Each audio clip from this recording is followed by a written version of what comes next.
اللہ الذی رفع السماوات بغیر عمد، اللہ ہی ہے وہ جس نے بلند کیا آسمانوں کو بغیر عمد ترونہا، ان ستونوں کے بغیر کہ جن کو تم دیکھ سکو، یعنی بغیر ستونوں کے اللہ تعالیٰ نے یہ سارے آسمان پیدا کر دیے۔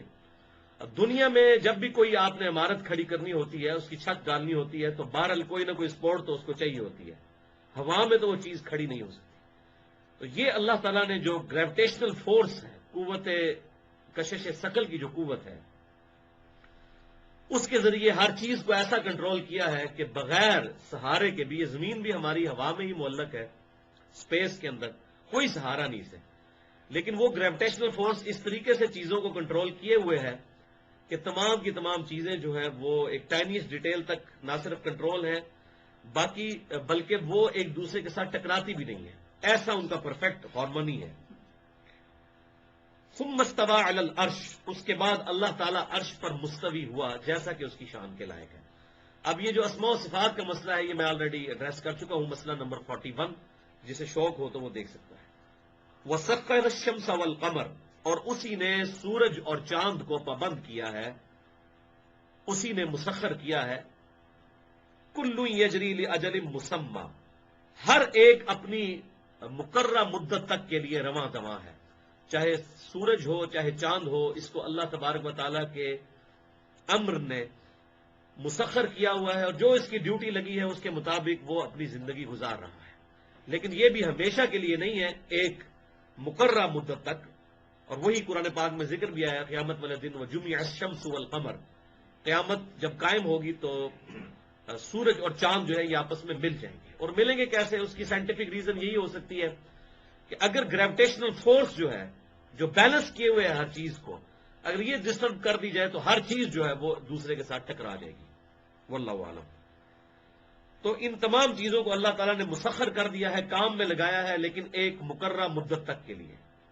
تو اب دیکھیں کیسا کام میں لگایا اللہ تعالیٰ نے سورج کو، یعنی یہ ہمارا جو زمین جو میریکل پلانٹ ہے ان دس یونیورس، ایک ایسا معجزاتی کرہ ہے اس پوری کائنات کے اندر کہ جس کی مثال نہیں ہے، جہاں پر زندگی آباد ہے، اور کسی کرے پر ابھی تک زندگی دریافت نہیں ہوئی۔ تو اس جو کرہ ارض کے اوپر زندگی جو ہے یہ سب کی سب ڈیپینڈنٹ ہے اسی سورج کے اوپر۔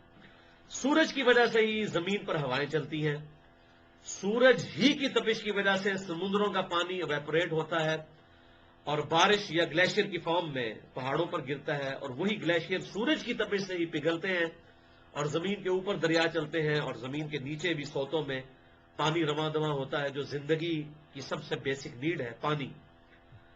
سورج ہی کی وجہ سے پودے جو ہیں وہ فوٹو سنتھسس ضیائی تالیف کے ذریعے اپنی خوراک تیار کرتے ہیں، ان پودوں کو جانور کھاتے ہیں، ہم پودوں کو کھاتے ہیں، ہم جانوروں کو کھاتے ہیں، ہماری زندگی بھی ڈیپینڈنٹ ہے اسی سورج کے اوپر۔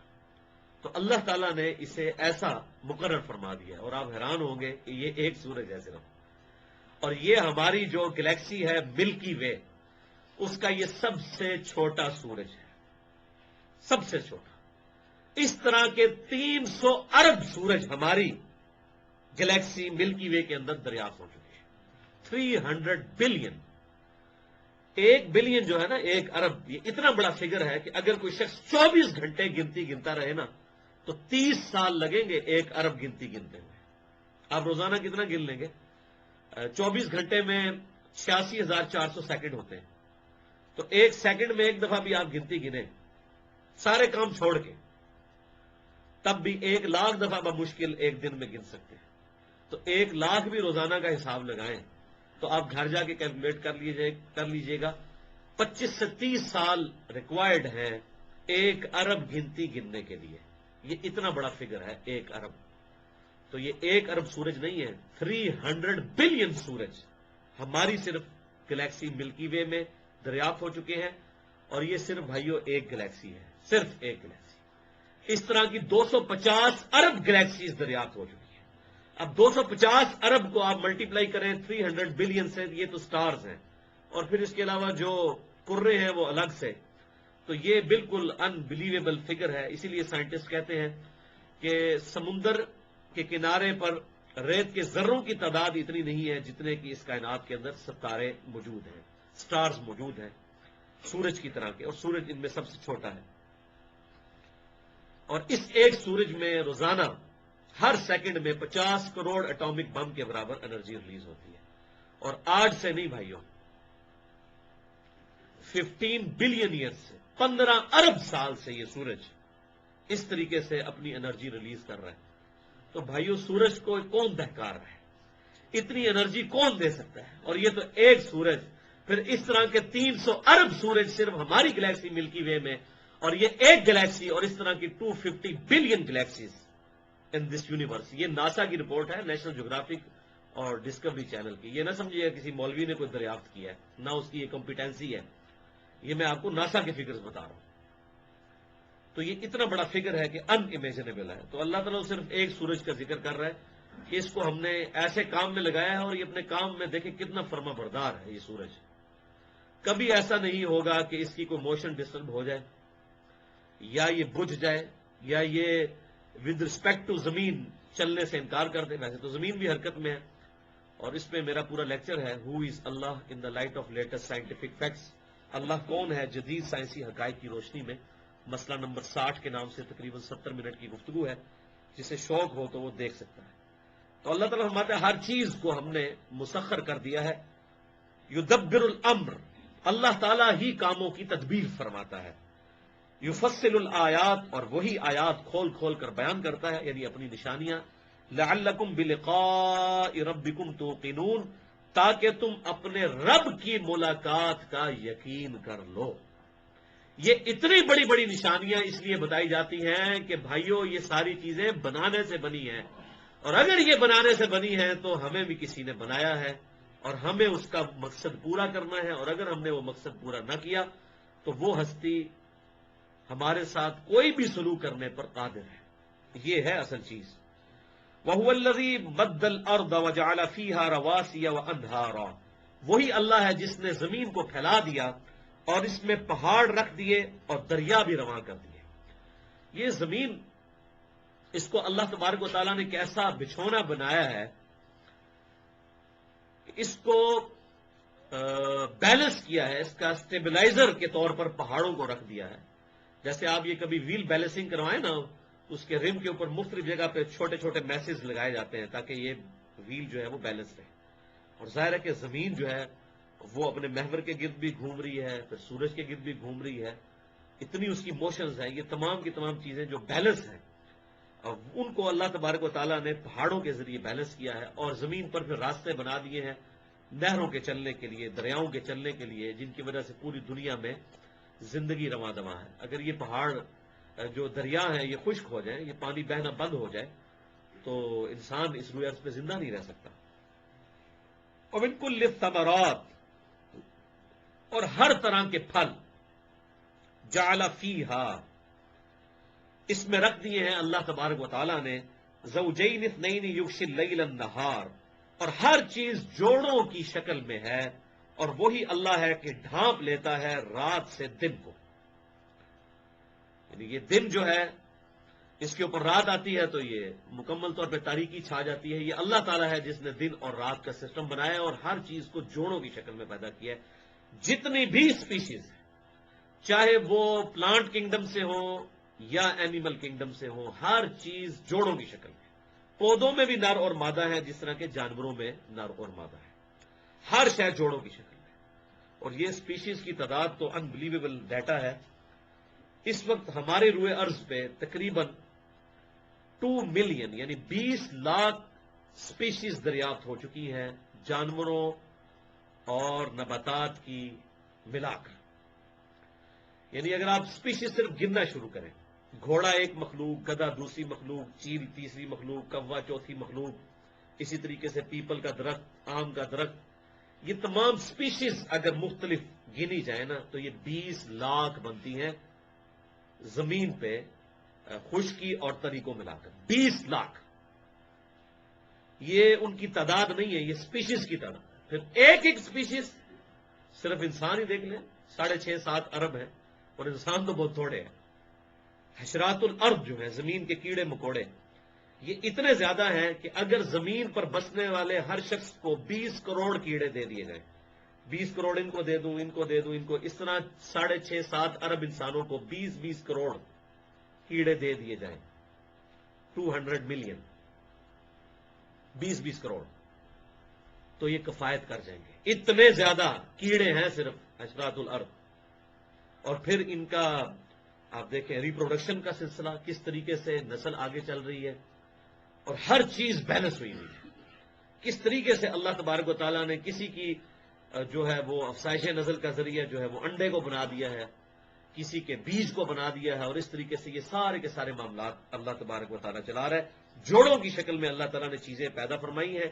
ان فی ذالک لآیات، اس میں ہے اللہ تعالیٰ کی قدرت کی روشن نشانیاں.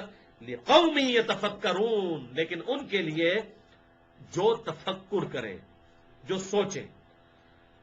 عقل نہ ہوئے تھے موجے ہی موجہ، عقل ہوئے تھے سوچے ہی سوچا. جس کو عقل نہیں ہے تو اس کو تو پھر بے پرواہی کی اس کی زندگی ہے. وہ تو یہی کہے گا یار بچپن سے میں دیکھ رہا ہوں کہ برسات کے موسم میں بارش برستی ہے، یا بہار کے موسم میں جو ہے وہ پھول نکل آتے ہیں، یہ خود بخود ہی سب کچھ ہو رہا ہے. لیکن اگر انسان خود سوچنا شروع کر دے تو یقین کریں انسان پاگل ہو جاتا ہے کہ یہ ساری کی ساری مخلوقات کس طریقے سے اللہ تعالیٰ نے بیلنس کی ہے. ان امیجنیبل ڈیٹا ہے. یعنی میں بعض اوقات صرف ایک انڈے پہ غور کرتا ہوں تو یقین کریں انسان کا دماغ خراب ہو جاتا ہے. اگر ہمیں بچپن سے یہ بات آبزرویشن میں نہ ہو کہ انڈے میں سے چوزا نکلتا ہے، تو آپ کسی ایسے انسان کو جسے یہ نہ پتا ہو کہ یہ چوزا بنتا کیسے ہے، اس کو انڈا دیں اور اس کو انڈا توڑ کے دکھائیں کہ یہ دیکھو انڈے میں لیسدار مادہ ہے، لیکن یہ انڈے میں سے چوزا خود بخود بن کے نکل آتا ہے، وہ کبھی بھی آپ کی بات نہیں مانے گا. کیونکہ انڈا تو ہم نے کئی بار توڑا ہے. آپ انڈے کو توڑ کر ایک پلیٹ میں رکھیں اس لیسدار مادے کو، اور زمین و آسمان کی ساری مخلوقات کو دعوت ہے، تمام انٹلیکچوئلس کو دعوت ہے، تمام سائنٹسٹ کو، تمام فلاسفرز کو، کہ یہ جو انڈا جو توڑ کر ہم پلیٹ میں رکھتے ہیں، آپ کو یہ بھی نہیں کہتے کہ آپ انڈا بنا دیں. انڈا تو آپ سے بننا ہی نہیں ہے. چلے ہم یہ قدرت کا ہی جو انڈا بنایا ہوا ہے اسی کو توڑ کر پلیٹ میں ڈال دیتے ہیں.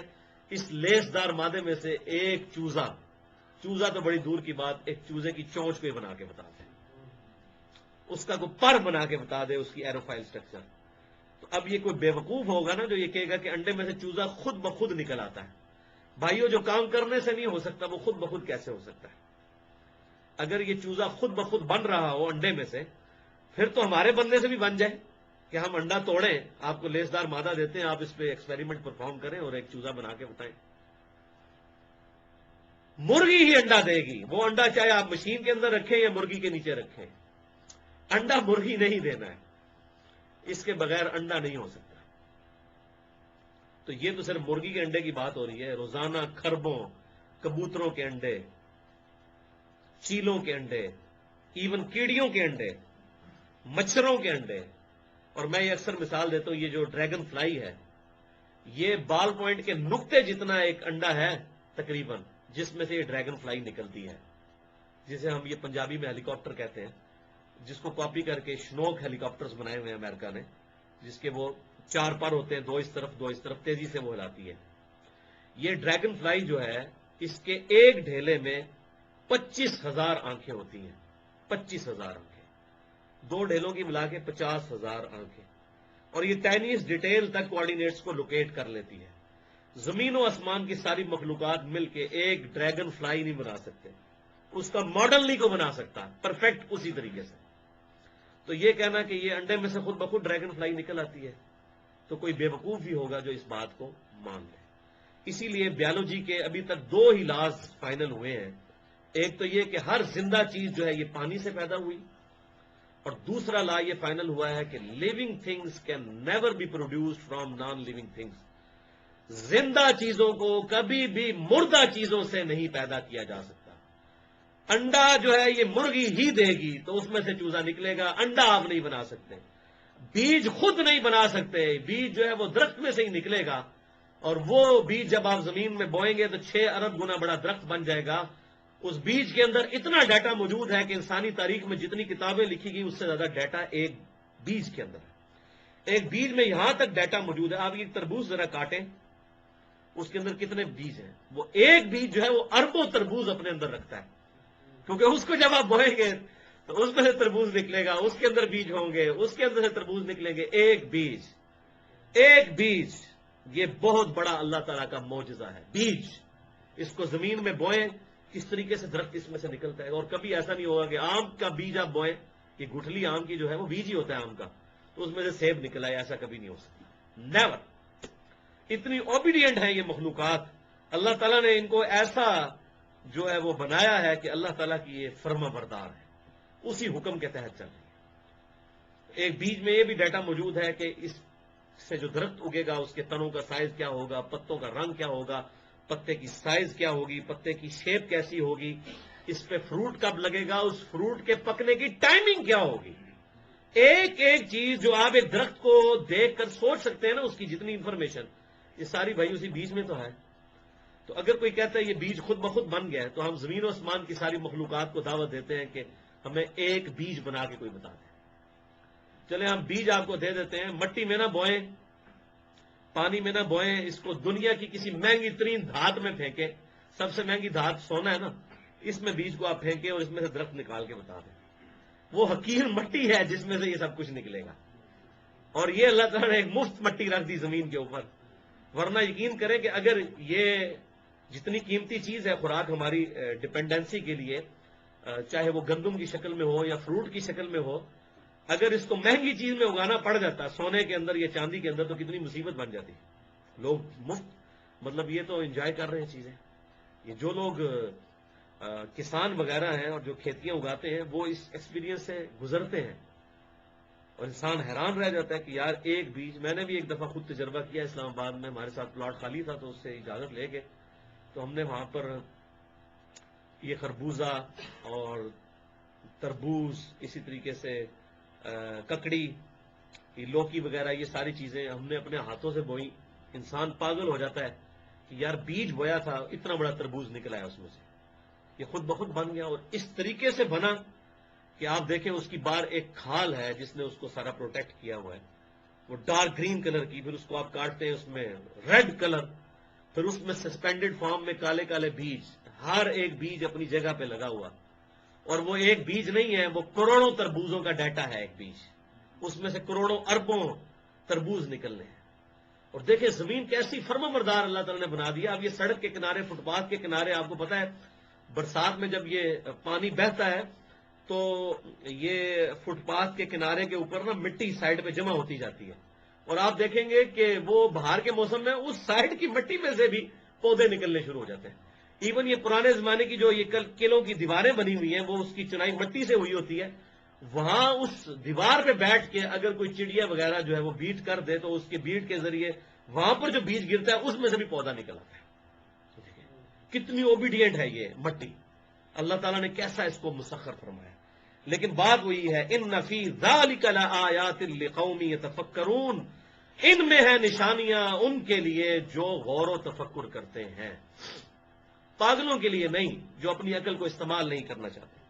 وفی الارض قطع متجاورات، اور زمین کے مختلف ٹکڑے ہیں جو آپس میں ملے جلے ہوئے ہیں.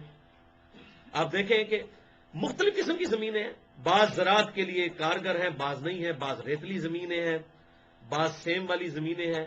اس طریقے سے بعض ایسے زمین کے ٹکڑے ہیں جن کے اندر سے ماربل وغیرہ بھی نکلتا ہے، پہاڑوں کے اندر سے. یہ ساری کی ساری چیزیں اللہ تعالیٰ نے ان کو جوڑا ہوا ہے. وَجَنَّاتٌ مِّنْ أَعْنَابٍ، اور باغات ہیں انگوروں کے. وَزَرْعٌ وَنَخِيلٌ، اور کھیتیاں ہیں. وَنَخِيلٌ، اور کھجوریں. سِنْوَانٌ وَغَيْرُ سِنْوَان، ایک تنے سے پھوٹنے والی بھی اور کچھ الگ الگ تنوں والی بھی. بعض اوقات کھجور کے ایک تنے میں سے ہی فروٹ نکلتا ہے، پھر اس کے تنے میں سے بعض اوقات الگ سے گوشے نکل آتے ہیں. یسقا بماء واحد، ان تمام کھیتیوں اور فروٹوں کو ایک ہی پانی سیراب کرتا ہے. وَنُفَضِّلُ بَعْضَهَا عَلَى بَعْضٍ، لیکن ہم بعض پھل کو بعض پہ فضیلت دے دیتے ہیں. دیکھیں آم کو بھی وہی پانی لگ رہا ہے، کنو کو بھی وہی پانی لگ رہا ہے، انگور کو بھی وہی پانی لگ رہا ہے، کھجور کو بھی وہی پانی لگ رہا ہے. وہی H2O، ہائیڈروجن پر آکسائڈ، وہی اس کا کیمیکل فارمولا ہے، ایک ہی پانی ہے. تو اللہ تعالیٰ فرماتا ہے بعض کو ہم بعض پر فضیلت دے دیتے ہیں. فی الاکل، کھانے کے اعتبار سے، ذائقے کے اعتبار سے ہر ایک کا ذائقہ مختلف ہے. آپ ساتھ ساتھ بھی بے شک درخت لگا دیں، انار کا، امرود کا، انگور کی بیل لگا دیں، اسی طریقے سے آم کا درخت لگا دیں، ایک ہی پانی ڈالیں، ایک ہی زمین ہوگی لیکن الگ الگ اس میں سے فروٹ نکلیں گے، اور اللہ تعالیٰ نے ایک فروٹ کو دوسرے پہ فضیلت دی ہے۔ ان فی ذلک لآیات لقوم یعقلون، لیکن اس میں ہے نشانیاں ان لوگوں کے لیے جو اپنا انٹلیکٹ استعمال کرتے ہیں، عقل والے لوگ، ان کے لیے ہے نشانیاں۔ بہرحال اس پہ تو گھنٹوں بھائیوں گفتگو ہو سکتی ہے، اور میرا یہ بڑا فیوریٹ ٹاپک ہے، میں فی البدی اس پہ کافی بول سکتا ہوں۔ 4 لیکچرز میں یہاں پہ کراس ریفرنس کے طور پر بتا دیتا ہوں۔ مسئلہ نمبر 59، سورہ قاف کا ترجمہ اور تشریح، منکرین خدا کو دلائل کے ذریعے دعوت قرآن حکیم کی روشنی میں۔ دوسرا ہے مسئلہ نمبر 60، اللہ کون ہے جدید سائنسی حقائق کی روشنی میں۔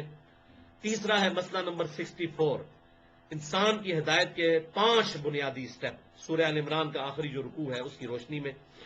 اور چوتھا لیکچر ہے ہو کریٹڈ گاڈ، اللہ کو کس نے پیدا کیا، اور جدید شیطانی وسوسوں کا تحقیقی جائزہ، مسئلہ 83B، جس میں نے آج کے دور کے لیڈنگ ایتھیسٹ پروفیسر رچرڈ ڈاؤکنز کی جو کتاب ہے دا گاڈ ڈیلوژن، اس کا میں نے محاسبہ کیا ہے علمی دلائل کی روشنی میں الحمدللہ۔ تو یہ 4 لیکچرز کراس ریفرنس کے طور پر کافی ہیں۔ اب یہ اتنی تمہید 4 آیات کے بعد اللہ تعالیٰ اب کیا ارشاد فرماتا ہے؟ زبردست اللہ تعالیٰ کی طرف سے ایک یونیورسل ٹروتھ آ رہا ہے، وَإِن تَعْجَبْ فَعَجَبٌ قَوْلُهُمْ، اے انسان اگر تجھے تعجب کرنا ہی ہے تو تو اس شخص کے قول پر تعجب کر، اَإِذَا كُنَّا تُرَابًا أَإِنَّا لَفِي خَلْقٍ جَدِيدٍ، کہ جو شخص یہ کہتا ہے کہ جب ہم مر کر مٹی کر دیے جائیں گے تو کیا دوبارہ زندہ کیے جائیں گے، ایسے لوگوں کے بات پر تعجب کرو تم اگر تم نے کرنا ہے۔ یعنی اتنی قدرت کی نشانیاں موجود ہیں، اس کے باوجود اگر تجھے انسان تعجب ہی کرنا ہے نا، ان قدرت کی نشانیوں کے بعد اب ان چیزوں میں تعجب کرنے کی بجائے اس پر تعجب کر جو یہ کہتا ہے کہ جب مٹی ہو جائیں گے تو زندہ کیسے ہو جائیں گے۔ وہ اللہ جس نے کریشن ایکس نہیلو کی ہے، عدم محض سے وجود بخشا ہے ساری انسانیت کو، ساری مخلوقات کو، نباتات ہوں، حیوانات ہوں، ایک مردہ زمین پر بارش برسا کے بیج کے ذریعے اتنا بڑا درخت نکالنا اور کھیتیاں نکالنا، جو اللہ اتنے بڑے بڑے کام کرتا ہے، اس کی یہ قدرتیں دیکھنے کے بعد بھی اگر اے انسان تجھے تعجب کرنا ہے تو اس بات پر کر، اس شخص کے اس قول پر جو یہ کہتا ہے کہ جب ہم مر کر مٹی ہو جائیں گے تو ہمیں کیا دوبارہ سے زندہ کیا جائے گا۔ اولئک الذین کفروا بربہم، یہ ہیں وہ لوگ جنہوں نے اپنے رب کا کفر کیا ہے۔ دوبارہ زندہ ہونے کا کفر نہیں، اصل میں تو رب کا کفر ہے۔ اگر رب کو مان لیں تو اس رب کی قدرتیں جس نے پہلی دفعہ پیدا کیا، عدم محض سے وجود بخشا، تو اس کے لیے تو دوبارہ پیدا کرنا کوئی مشکل نہیں۔ کوئی بھی کام پہلی دفعہ کرنا مشکل ہوتا ہے، جب انسان کو ایکسپیرینس ہو تو انسان کے لیے بھی دوسری دفعہ وہ کام کرنا آسان ہوتا ہے۔ تو اللہ تعالیٰ تو کسی چیز کا محتاج بھی نہیں ہے۔ وَأُولَئِكَ الْأَغْلَالُ وَأُولَئِكَ الْأَغْلَالُ فِي أَعْنَاقِهِمْ، اور یہی وہ بد نصیب لوگ ہوں گے کہ جن کے گلوں میں توق ہوں گے قیامت کے دن۔ وَأُولَئِكَ أَصْحَابُ النَّارِ، اور یہی ہے دوزخی، ہم فیہا خالدون، رہیں گے اس میں ہمیشہ ہمیش۔ اللہم اجرنی من النار۔